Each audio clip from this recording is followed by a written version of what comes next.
Сказки Пушкина. Цикл музыкально-просветительских программ, мультикультурный арт-проект общенационального значения, обладатель гранта президента Российской Федерации. Сегодняшний концерт-спектакль проходит в рамках празднования Международного дня защиты детей и Пушкинских дней. Национальный симфонический оркестр Республики Башкортостан и генеральный директор оркестра, народный артист Республики Башкортостан Артур Назиуллин искренне благодарны партнерам оркестра, которые поддержали детей благотворительной акцией, подарив им билеты в сказку. Мы благодарим депутата Горсовета Уфы, директора по развитию группы компаний «Третий Трест» Вячеслава Якина, депутата Горсовета Уфы, генерального директора акционерного общества «Торнадо и Ко» Николая Романова, депутата Горсовета Уфы, директора научно-производственной ассоциации «Технопарк авиационных технологий» Ирека Кандарова, нотариуса нотариального округа Уфы Анатолия Хомячука, генерального директора группы компаний «Пышка» Елену Зайцеву, заместителя председателя Горсовета Уфы Артура Шайнурова, депутата Горсовета Уфы Андрея Егорова, депутата Горсовета Уфы Марата Тимирова. Билеты переданы главному специалисту управления по опеке и попечительству администрации города Уфы Гузель Гаскаровой для детей-сирот и детей, находящихся под опекой. Оркестр от всей души благодарит наших меценатов и друзей оркестра за неравнодушие и сердечную поддержку детей.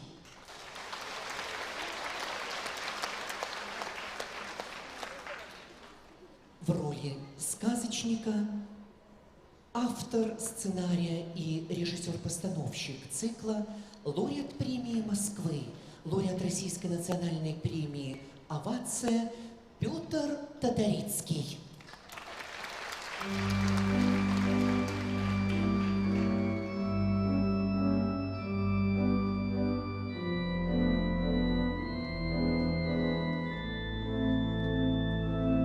Здравствуйте, друзья!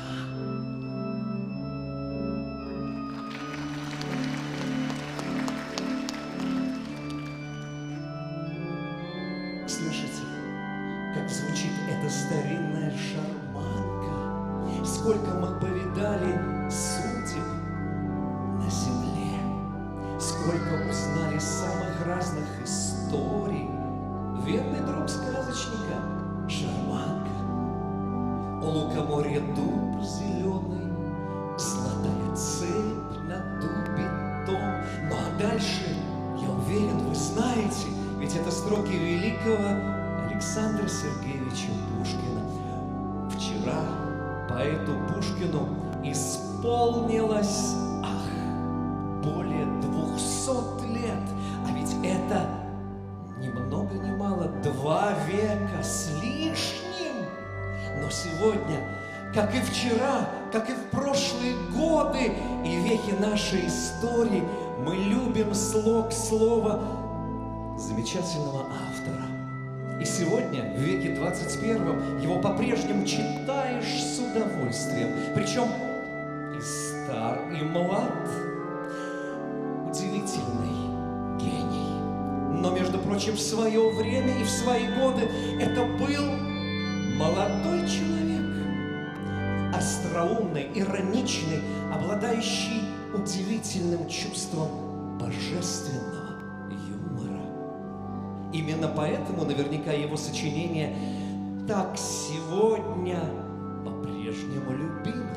А еще сегодня на этой сцене вы слышите великую музыку, принадлежащую русскому композитору Николаю Андреевичу Римскому-Корсакову. Именно он на сюжет сказки Пушкина о царе Салтане создает, сочиняет оперу.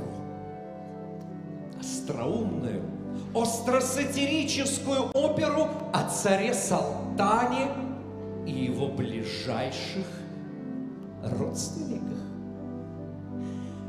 Эта история в свое время поразила не только благодарный круг зрителей и слушателей, но и опоры самодержавия. Сегодня вы услышите музыку Петра Ильича Чайковского. Впрочем, этот сюжет музыкальный звучит и сейчас. Кто-то наверняка узнал звуки шарманки Чайковского из знаменитого детского альбома. А еще здесь будет парить именно так музыка Камиля Сен-Санса. Вы услышите голоса, дарованные свыше, ибо все, что происходит здесь, на этой сцене, имеет отношение к искусству, друзья. Как вы думаете, а что вот это такое? Это же самая настоящая песочница. И песок в ней тоже настоящий. Но она электронная. И благодаря новейшим технологиям на этом экране будут возникать рукописные, рукотворные картины, которые будут помогать вам следовать за нашим сюжетом. Сейчас на экране промелькнули образы героев пушкинских сказок. Наверняка вы их узнали. Их создан специально для цикла сказки Пушкина талантливый театральный российский художник Олег Чернов. Более 70 картин. На сцене, как вы уже поняли, симфонический оркестр. И каждый из музыкантов посвятил свою жизнь служению искусству, музыке. В оркестре скрипки, альты, виолончели, контрабасы, духовые инструменты. Среди них фаготы, кларнеты, гобои. А вот сейчас звучит орган. Король всех музыкальных инструментов, друзья. Кто-то впервые услышит волшебные звуки сегодня. Мы отправляемся в мир сказки. Остается назвать имена тех, кто ее будет создавать. Но, как вы помните, сказка ложь, а в ней намек. И добрым молодцам урок. Это не пустые слова. Театр и эта сцена всего-навсего зеркало. Что мы здесь увидим, то самое мы представляем и из себя. Стоит погрузиться в эту историю, увидеть героев и понять, на кого они похожи, кого они нам с вами напоминают. И еще дурному примеру следовать не стоит. А зеркало театра всего лишь зеркало. И нечего на него пенять. Друзья, приветствуйте! Наш многоуважаемый художник Артем Нерсес. Он будет властвовать над песком сегодня. Ну а за органом автор идеи цикла сказки Пушкина, арт-директор и солистка-органистка, лауреат премии Москвы, профессор Евгения Кривицкая. На сцене Национальный симфонический оркестр Республики Башкортостан и его главный дирижер, заслуженный артист Республики Башкортостан Дмитрий Крюков.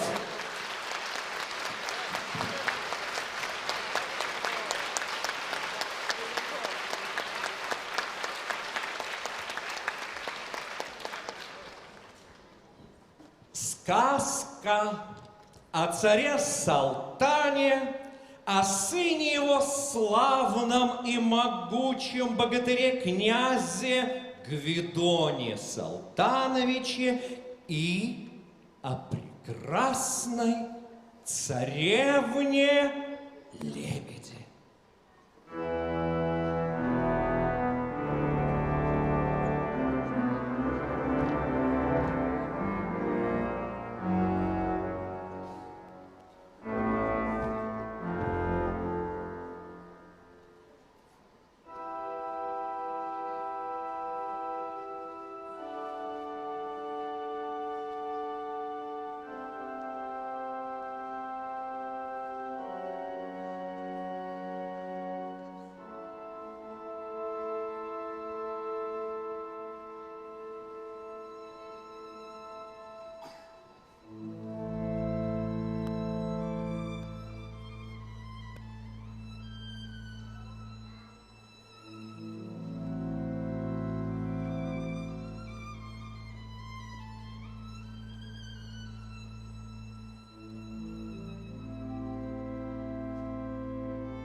3 девицы под окном пряли поздно вечерком.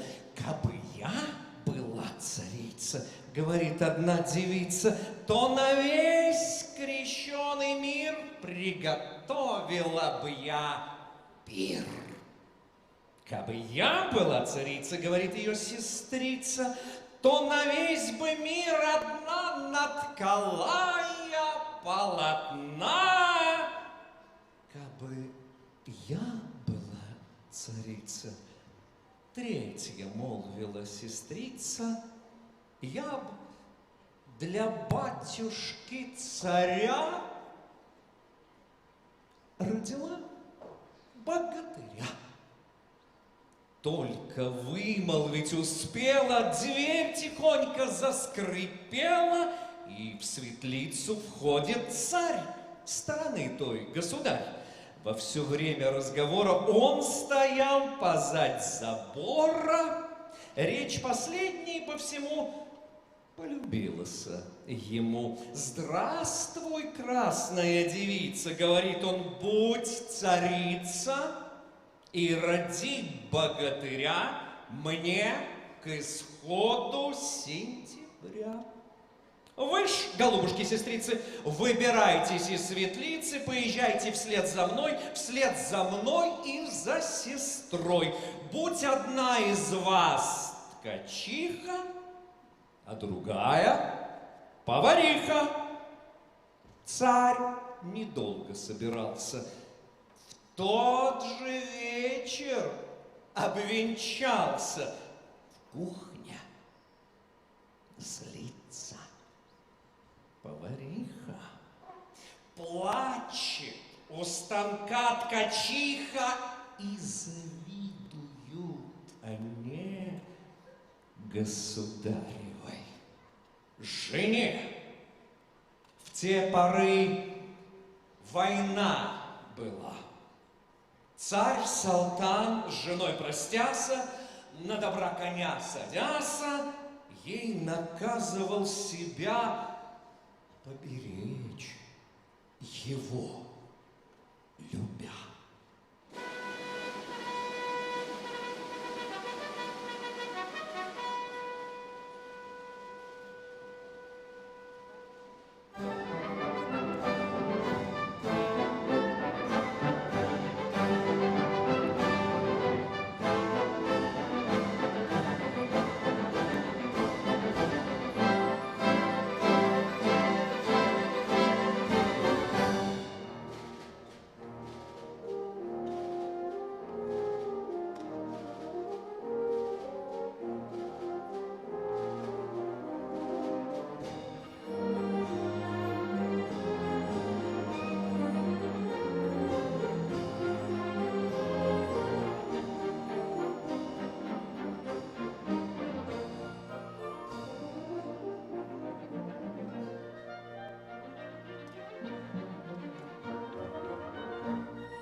Между тем, как он далеко бьется, долго и жестоко, наступает срок родин.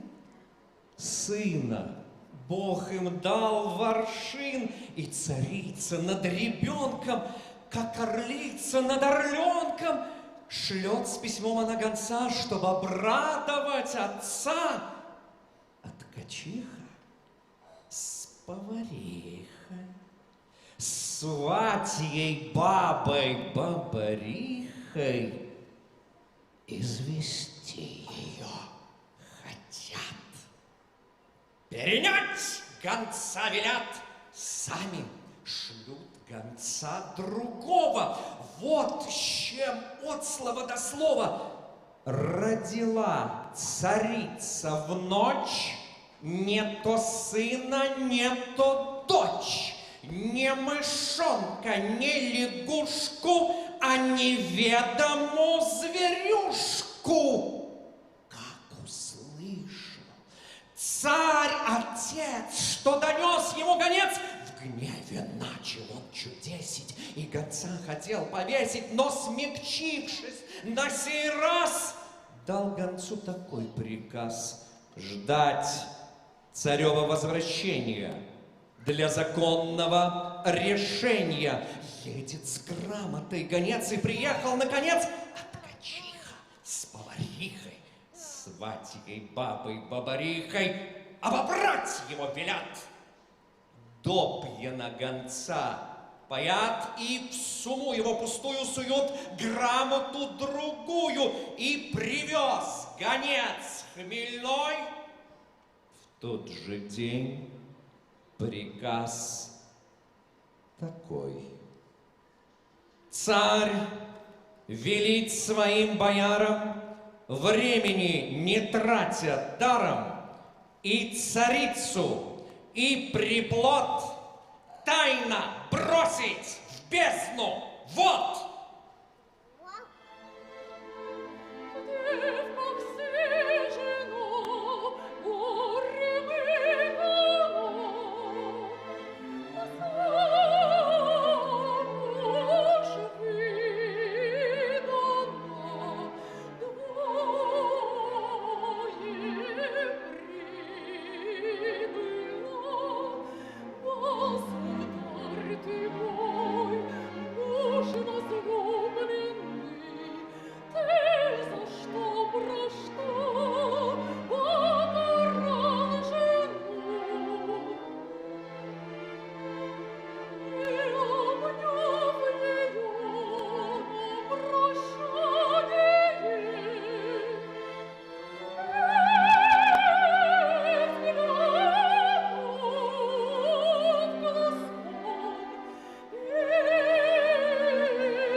Бояре, потужив о государе и царице молодой, в спальню к ней пришли толпой.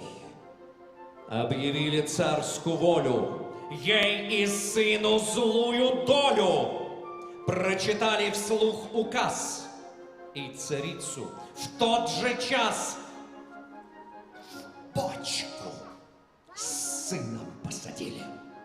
Засмолили, покатили и пустили в океан. Так велел де царь Салтан.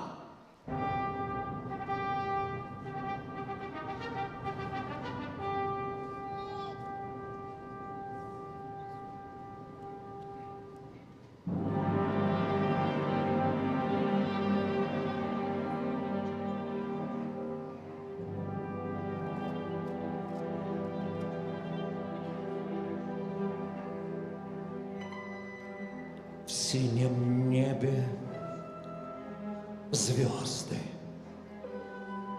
блещут.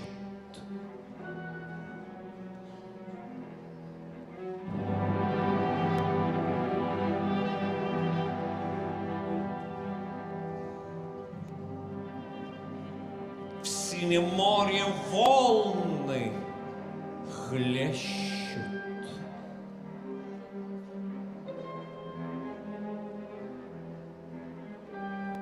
Туча по небу идет.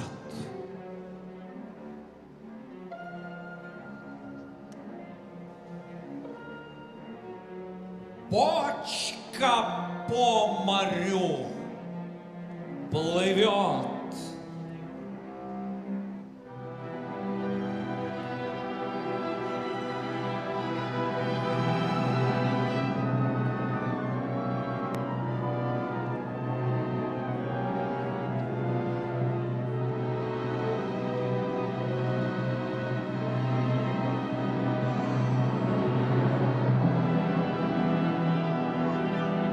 Словно горькая вдовица плачет, бьется в ней царица.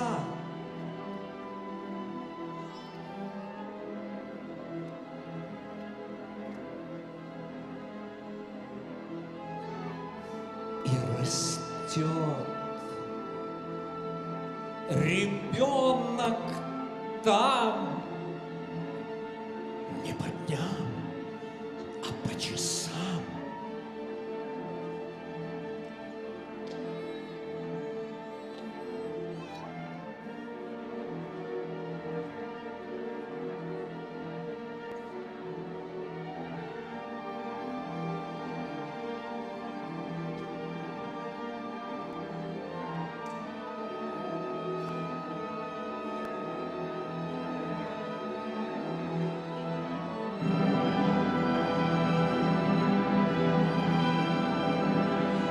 День прошел, царица вопит, а дитя в волну торопит. Ты волна моя, волна, ты гульливой вольна.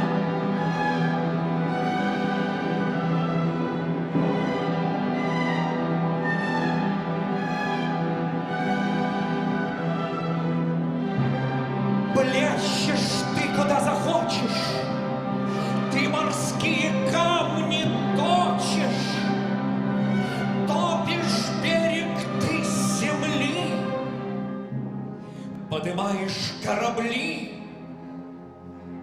Не губи ты нашу душу, выплесни ты нас на сушу.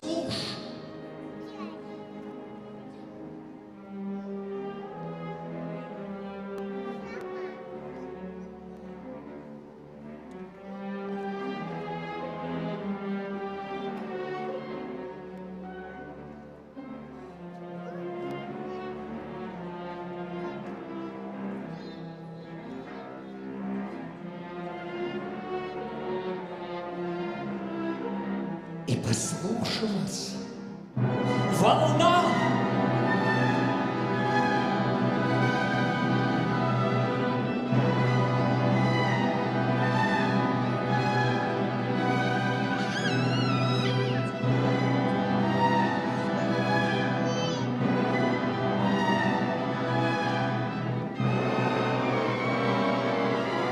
Тут же на берега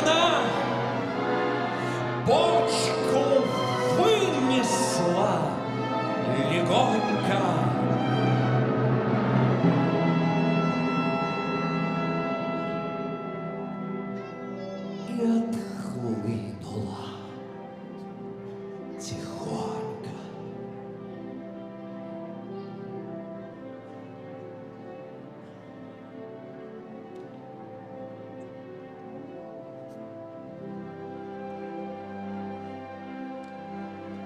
Мать и сын теперь на воле видят холм в широком поле, море синее кругом, дуб зеленый над холмом. Сын подумал, добрый ужин был бы нам, однако нужен. Ловит он у дуба сук и в тугой сгибает лук. Со креста снурок шелковый натянул на лук дубовый, тонкую тросточку сломил, стрелкой легкой застрил и пошел на край долины уборя искать дичины.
К морю лишь подходит он, вот и слышит будто стон.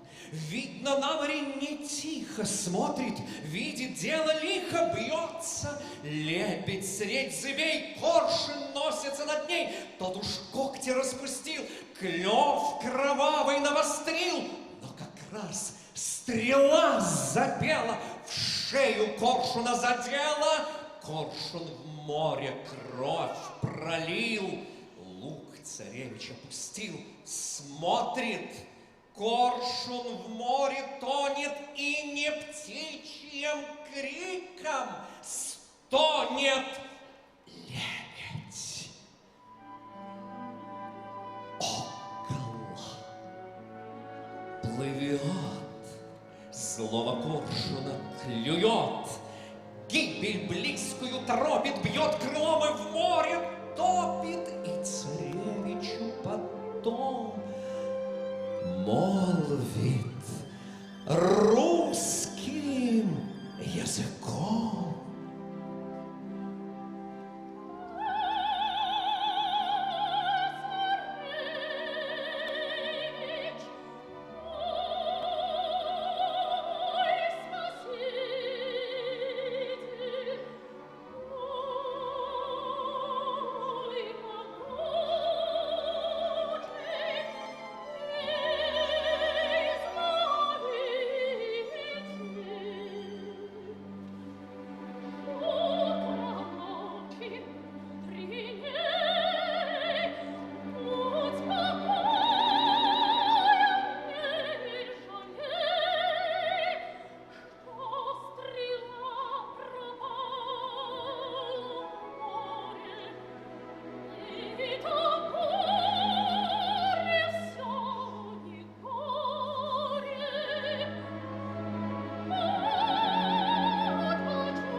Улетела.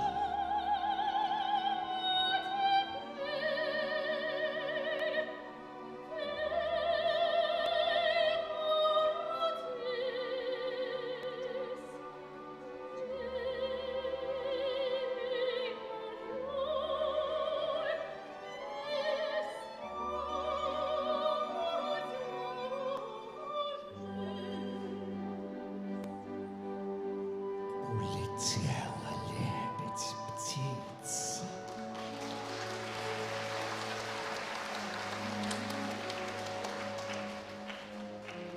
Вот открыл царевич очи, отрисая грезы ночи, и девяз перед собой видит город он большой.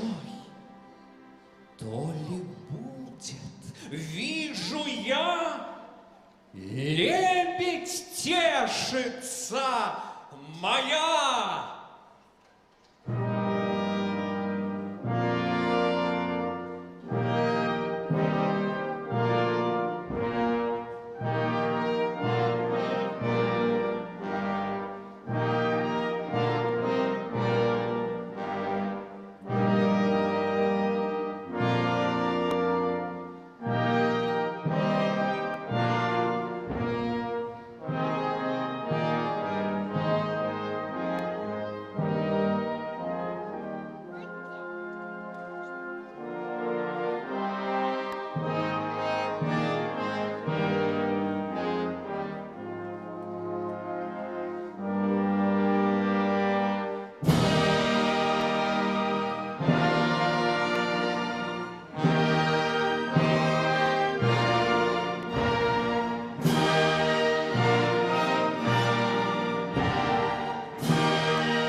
мать и сын идут к ограду.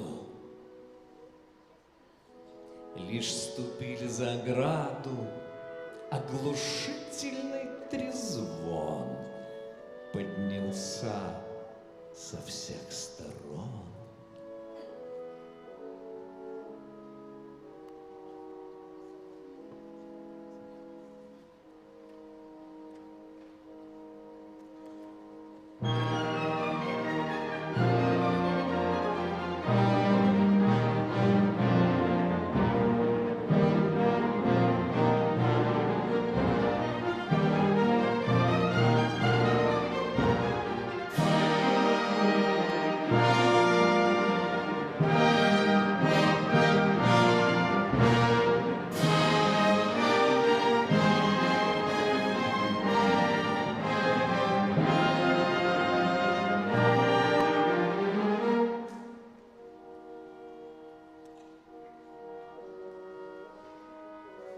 Все их громко величают,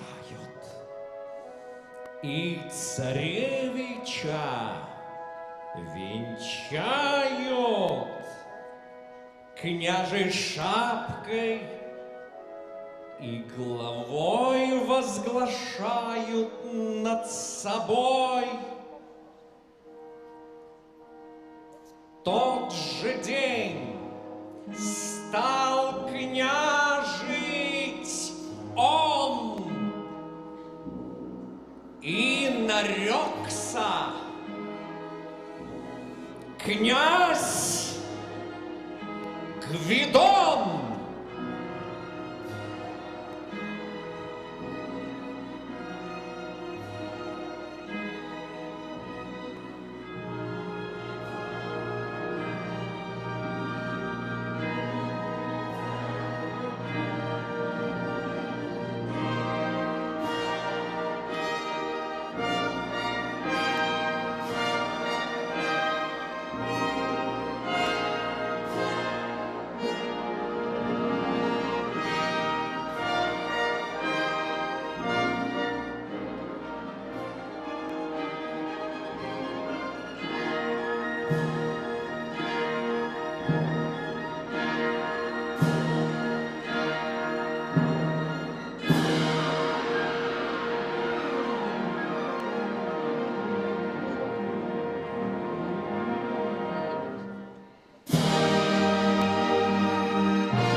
он, как Гвидон, целый день душой печальный, ищет взором берег дальний, но желанная страна неприметна, не видна.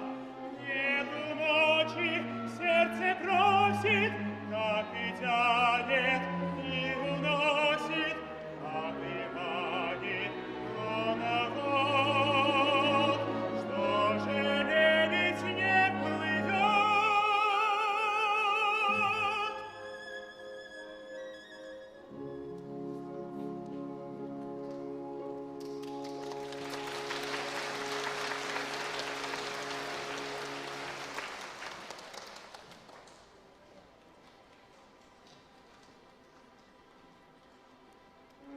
Ветер на море гуляет, и кораблик подгоняет. Он бежит себе в волнах на раздутых парусах.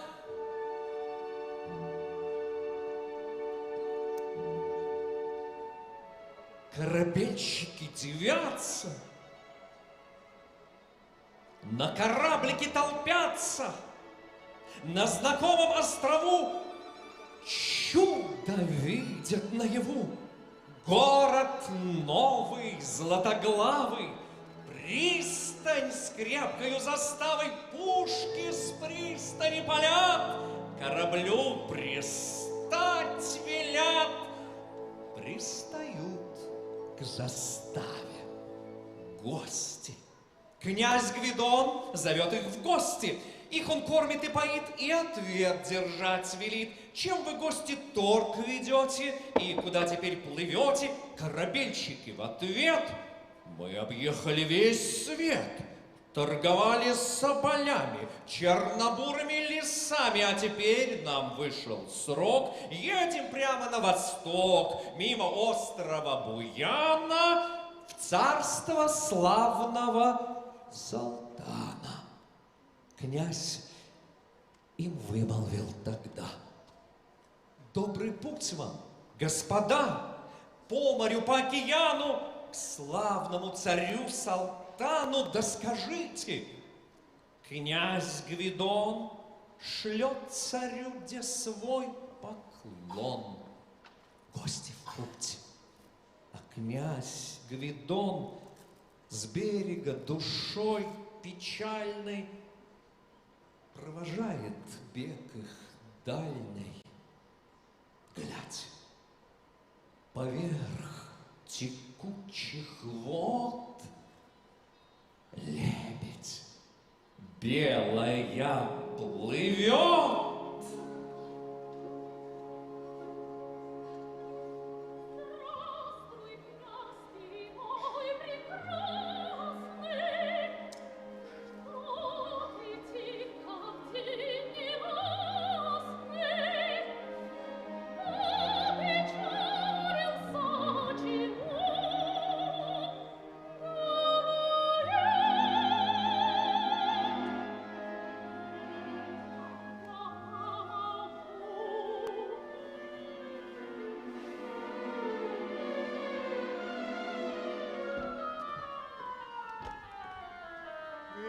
Тоска меня съедает, день и ночь одолевает, мне прискучили хотя 33 богатыря, и не тешит тоже белка.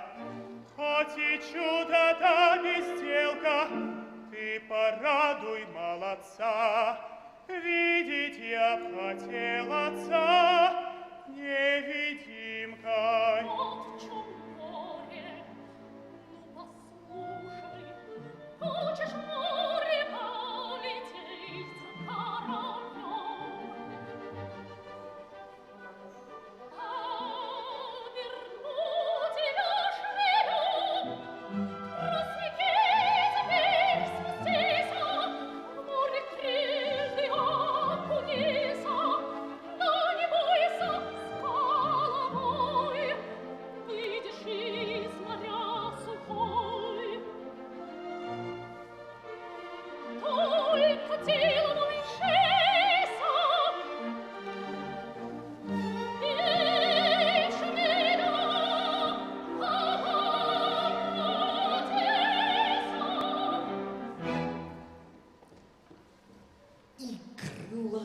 Лебедь замахала, воду шумом расплескала и обрызгала его с головы до ног всего. Тут он очень уменьшился. Шмелем князь обратился, полетел и зажужжал, судно на море догнал, потихоньку опустился на корму и в щель забился. Судно весело бежит мимо острова Буяна в царство славного Салтана. Их желанная страна вот уж издали видна. Вот на берег вышли гости, царь Салтан зовет их в гости, и за ними во дворец полетел наш удалец. Видит, весь сияя в злате, царь Салтан сидит в палате на престоле и в венце с грустной думой на лице. А ткачиха с бабарихой да с кривою поварихой около царя сидят злыми жабами глядят.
Князь!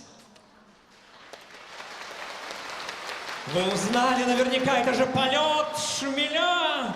Князь у синего моря ходит, синее море глаз не сводит.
Глядь, поверх текучих вод лебедь, белая плывет.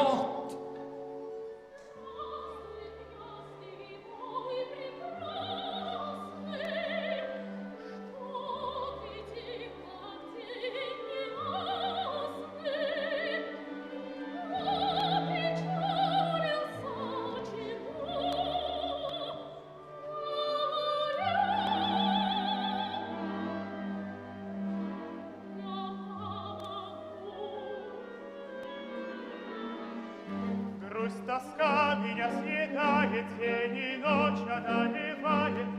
Люди женятся, гляжу, не женат лишь я хожу.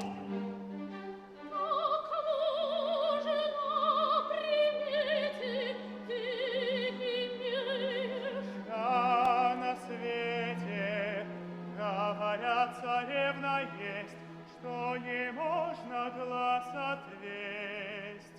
Днем свет Божий затлевает, ночью землю освещает.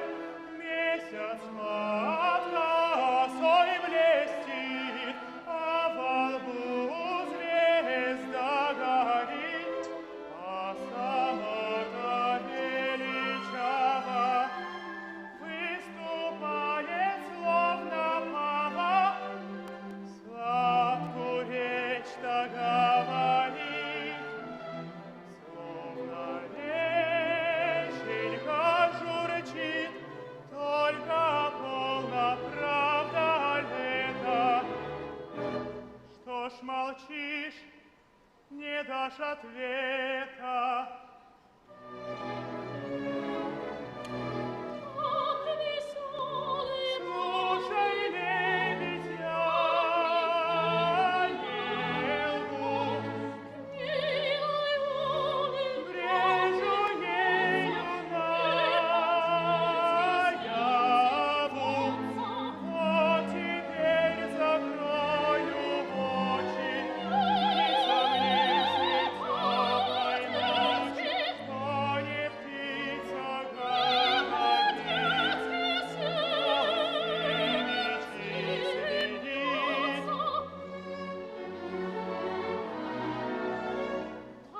такая есть девица,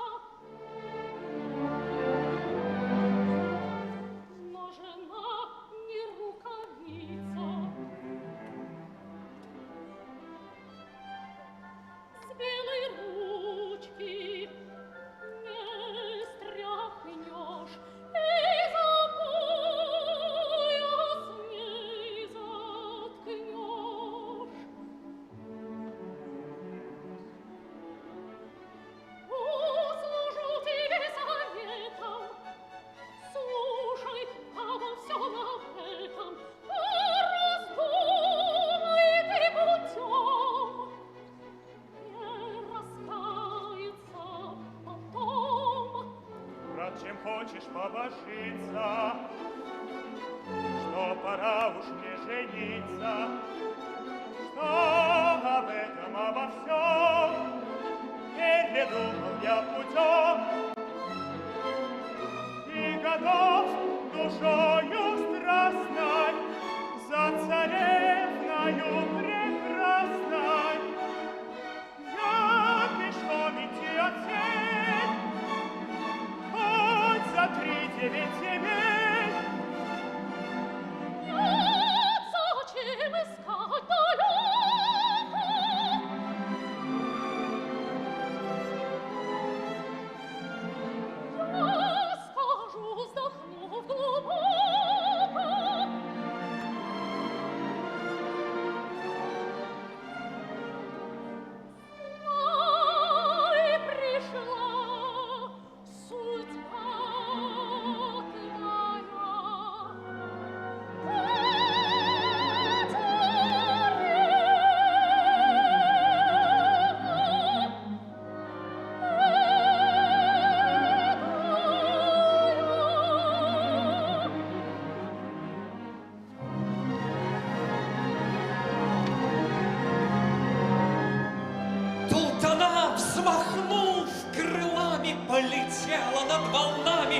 И на берег с высоты опустилась в кусты, встрепенулась, отряхнулась и царевной обернулась.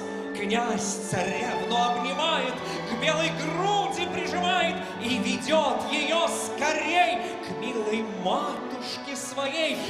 Князь ей в ноги умоляя: государыня родная, выбрал я жену себе, дочь послушную тебе.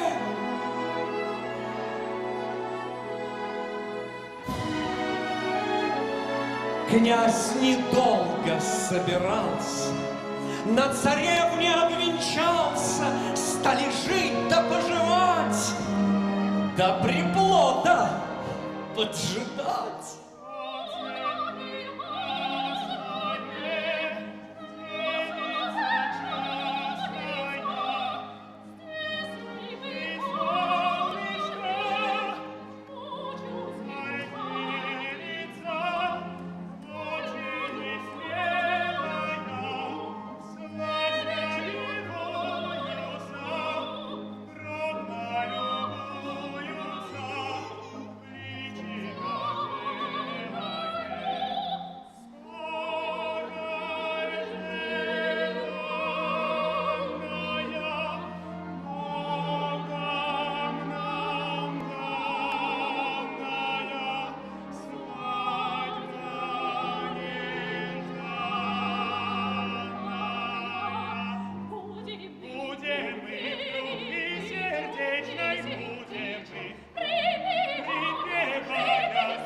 Ветер весело шумит, судно весело бежит мимо острова Буянов, царство славного Салтана. И желанная страна вот уж издали видна. Вот на берег вышли гости, царь Салтан зовет их в гости. Царь Салтан гостей сажает за свой стол и вопрошает: ой, вы гости, господа, долго ездили? Куда? Ладно ли за морем или худо? И какое в свете чудо?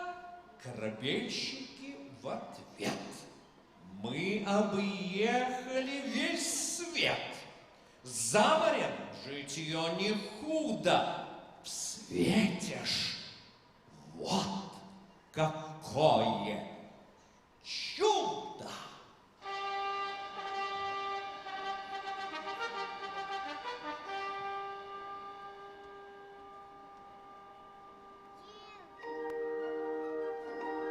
Остров на море лежит, град на острове стоит, с златоглавыми церквами, с теремами да садами. Ель растет перед дворцом, а под ней хрустальный дом.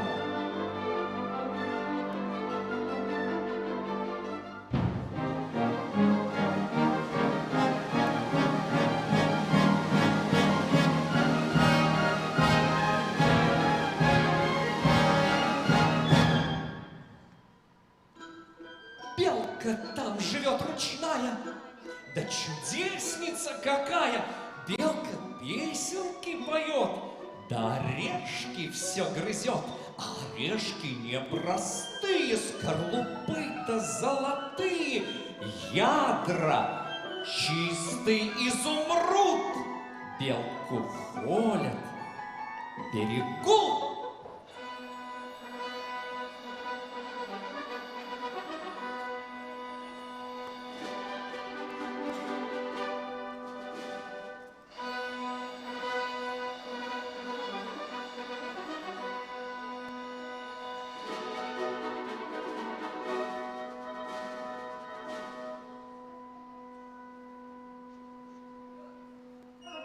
Там там еще другое диво.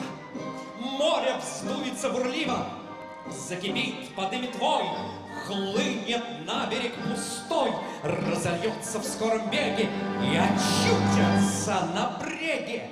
В чешуе, как жар горя, 33 богатыря. Все красавцы удалые, великаны молодые, все равны, как на подбор, с ними дядька Черномор.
А у князя жонка есть, что не можно глаз отвесть.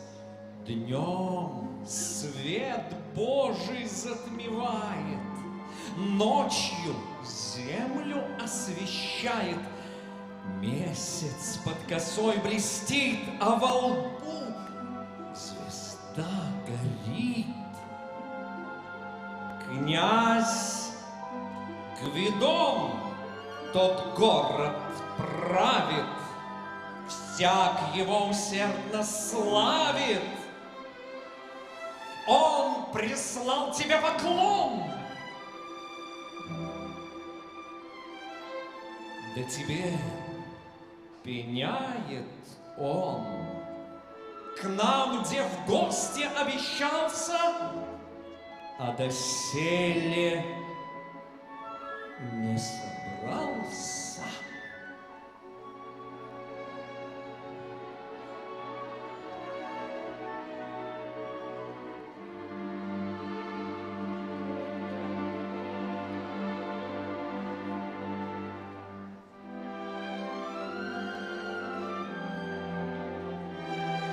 Тут уж царь не утерпел, снарядить он флот велел.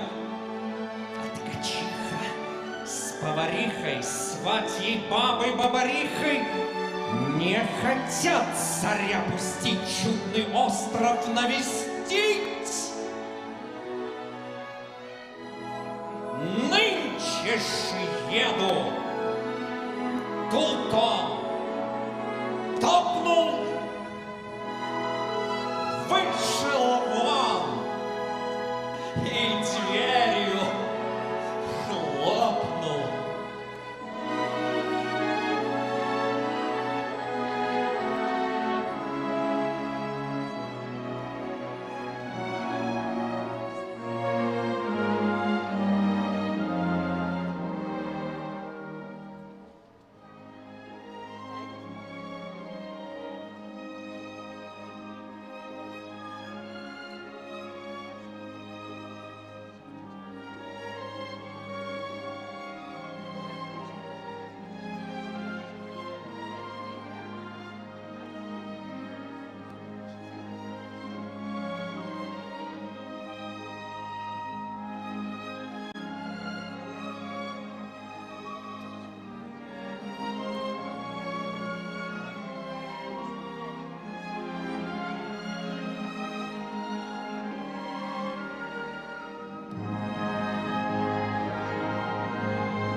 Гвидон сидит, молча на море глядит.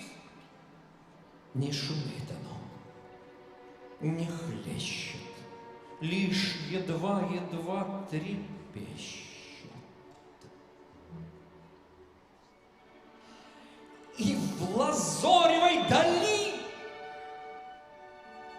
показались корабли.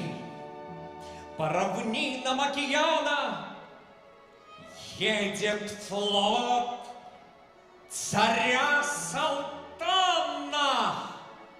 Князь Гвидон тогда вскочил, громогласно возопил: матушка моя родная, ты, княгиня молодая, посмотрите вы туда, едет батюшка сюда.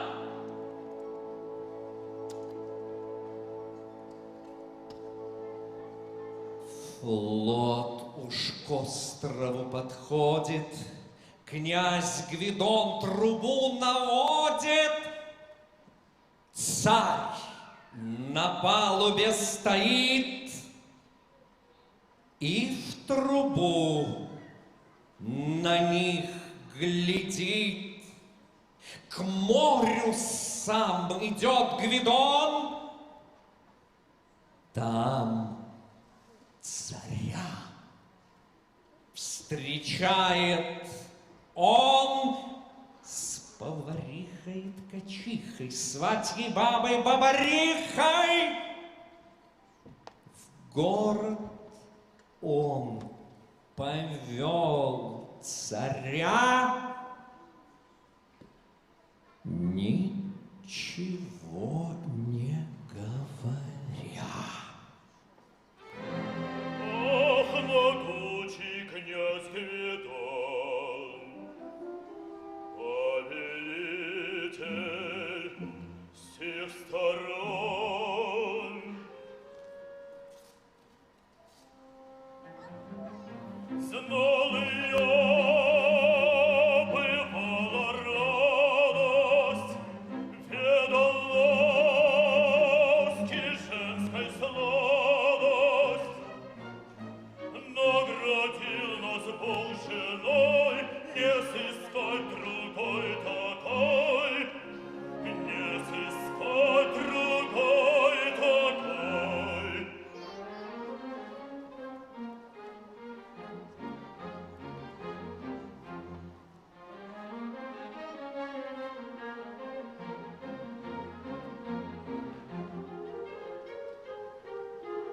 Речи тихо ворковала,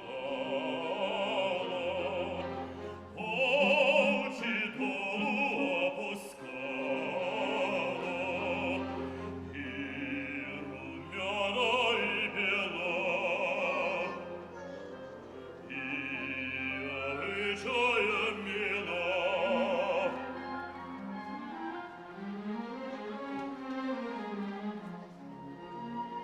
Думал я, как будут дети, нет царя славней на свете.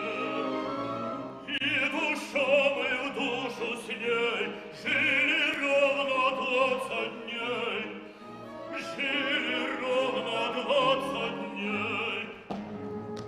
Шел в поход, не так ее оставил, стоп, бояр, к челяди приставил, чтоб ни в чем ей не было отказу, берегли царицу пощегла.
теперь идут в палаты. У ворот блистают латы, и стоят в глазах царя 33 богатыря.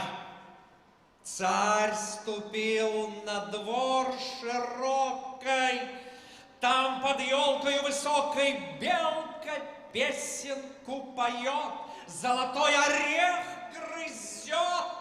Гости дали торопливо смотрят, что ж, княгиня дива.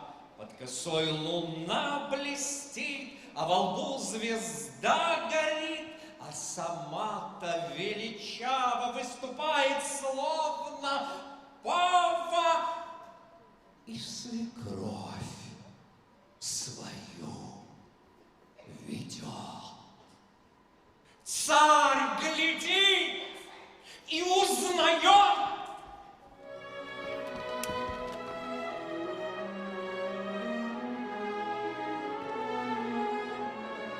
Что я вижу, что такое? Тише, тише, не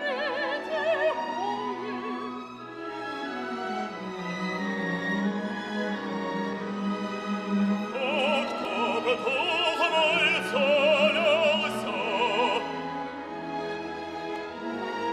свет слезою залился.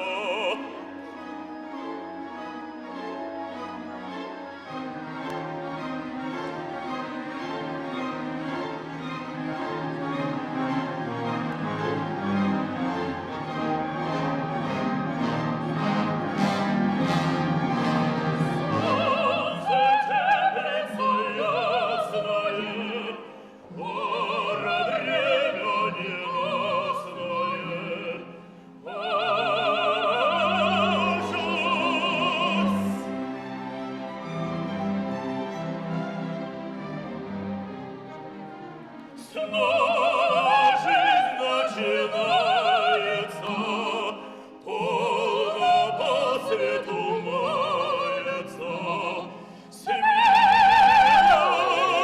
врозь.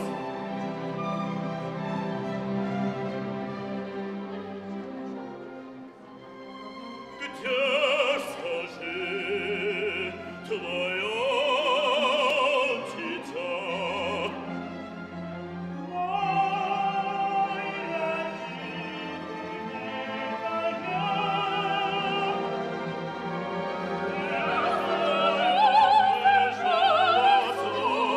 Видишь ли, дядя, какого удальца богатыря из Корнила для царя?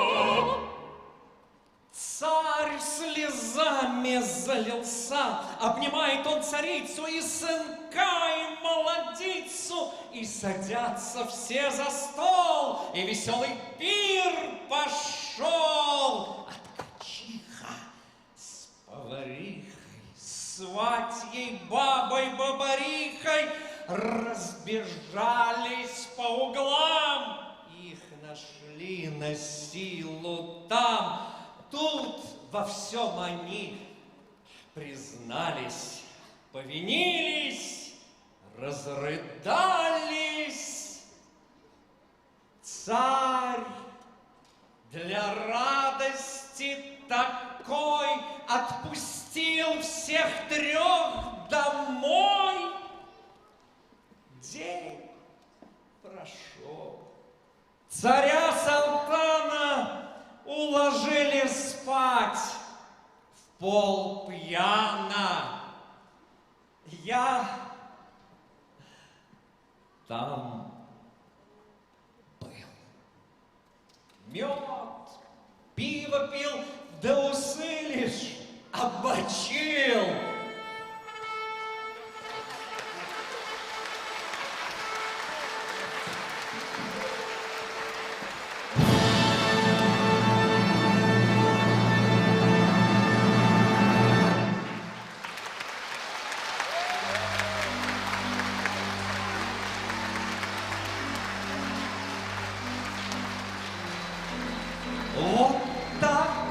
закончилась эта история? Кто же стал главным героем в ней? А, друзья, кто достоин подражания, а кто совсем нет? Все наши мысли и поступки имеют свою силу и значение. Да, снова звучит шарманка. Сколько этих историй нам с ней известно, что в мир пошлешь, того и жди в ответ. Именно так, друзья. Подумайте, мы сами создаем свою судьбу. И, конечно же, очень важно, чтобы у каждого из нас были мама и папа. И пусть будет у каждого своя семья, готовая защитить свое чадо перед, казалось бы, непростым миром. Но если однажды судьба дарует кому-либо испытания, верьте, знайте, их можно преодолеть, потому что Вселенная и мудрость человеческая всегда помогают тому, кто честен и правдив. Волшебники рядом с нами. Ну а нам с вами остается лишь добавить, что в этой сказке наряду с музыкой Римского-Корсакова и Петра Ильича Чайковского прозвучали сочинения Мусоргского и нашего современника баллады Павла Кашина. Ну а рукотворный творец этих удивительных картин из песка Артем Нерсес.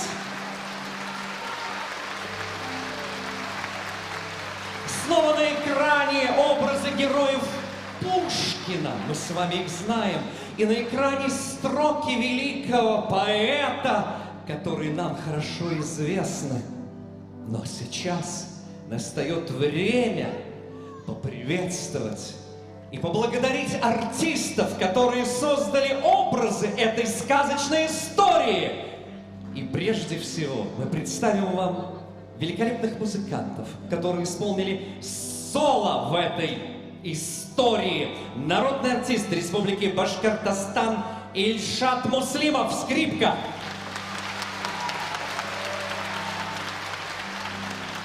Заслуженный артист Республики Башкортостан Аяс Нухов, виолончель. Царевич и царевна, солисты Башкирского государственного театра оперы и балета Ильнур Зубаиров и Тахмина Узакова.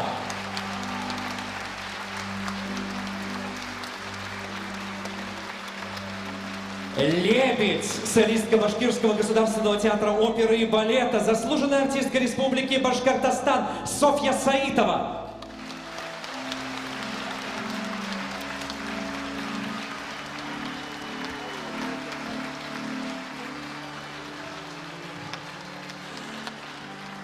Милитриса, солистка Башкирского государственного театра оперы и балета Олеся Мезенцева.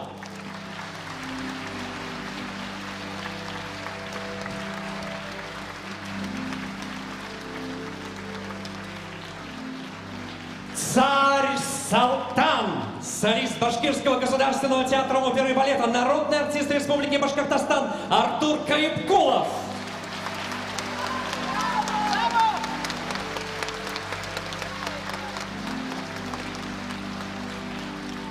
Царевич Гвидон, солист Башкирского государственного театра оперы и балета Азамат Даутов. Премьера в нашем цикле программ «Сказки Пушкина». Царевна-лебедь, да-да, друзья, солистка Московского музыкального театра «Новая опера» имени Евгения Колобова, лауреат независимой премии «Триумф» Анастасия Белукова.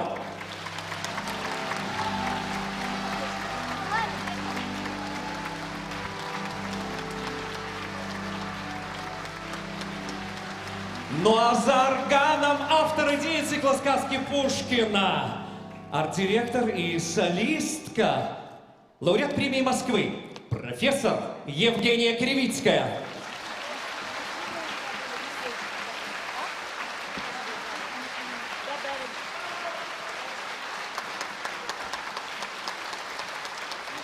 Национальный симфонический оркестр Республики Башкортостан. Главный дирижер, заслуженный артист Республики Башкортостан Дмитрий Крюков.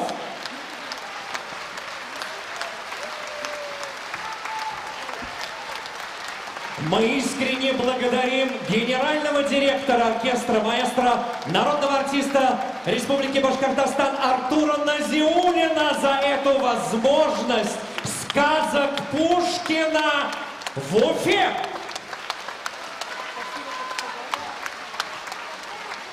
Ну и вечный сказочник, искренне ваш Петр Татаринский.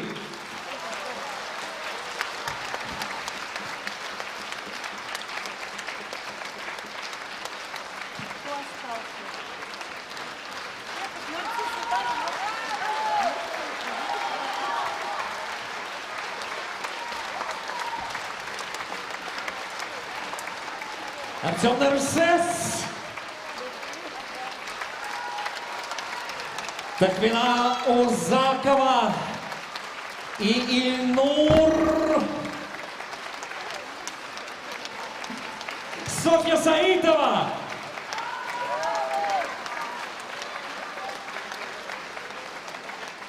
Азамат Даутов, Алиса Мезенцева, Артур Каипкулов, Анастасия Белукова.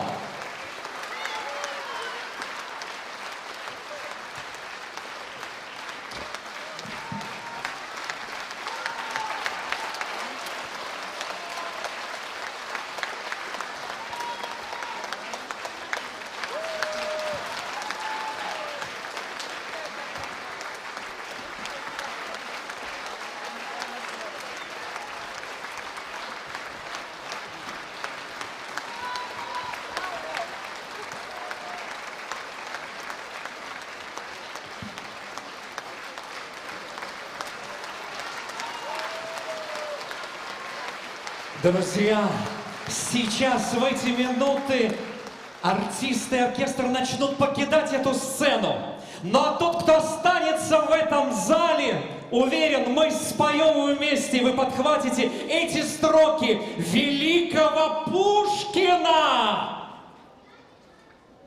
Можно дать и свет в зал немножко.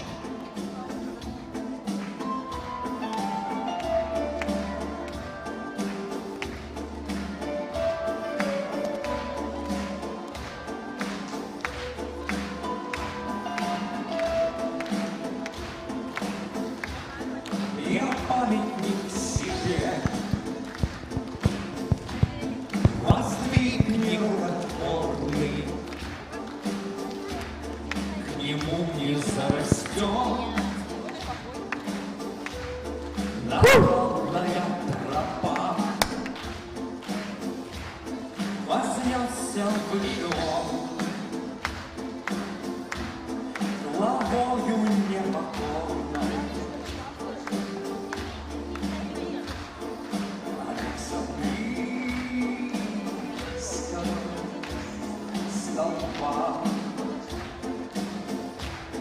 Нет весь я не уйду, душа в заветной лиге, мой прах переживет, и тления убежит, и славен буду я, доколь впаду на книге. Жив будет хоть один вид. Слух обо мне пройдет по всей Руси великой и назовет